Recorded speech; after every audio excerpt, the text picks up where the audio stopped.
Mobilograf bratlarga nechi baho? Qanaqa syomka qilishni o'rgatib qo'yadigan. Videomnaqa boshlanadi. Bu videodan keyin meni ota-onam osib yuboradi uyda. Ko'pchilik blog boshlayotganda mana bu 3 ta xatoga ahamiyat bermaydi. Men sizlarga hozir o'shani yechimini ko'rsatib beraman va 3-inchisi sizlarni vashcha hayron qoldiradi. Siz esa like bosib turing, komment yozib turing, meni podpiskalarimga podpiska tashing, uyga 2 ta non tashab keting. 3-inchisiga kelganda, 3-inchisini esa meni Telegram kanalimdagi batafsil kursimizda gaplashamiz. Telegram kanaliga o'tsangiz, mendan ko'pchilik so'rashadi. Aka, bunday montajni qanaqa qilasiz? Axir men 10 yillik opit bilan men sizlarga bugun kat qilishni o'rgataman.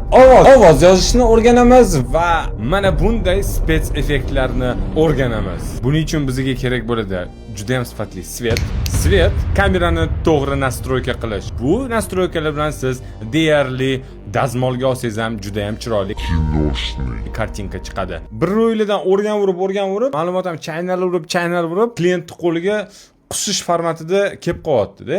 Original formatda esa mana Telegram kanalimdan tavsiyalar bo'ladi. Qo'shilganingizdan afsuslanmaysiz. Afsuslanganingizdan qo'shilmaysizlar.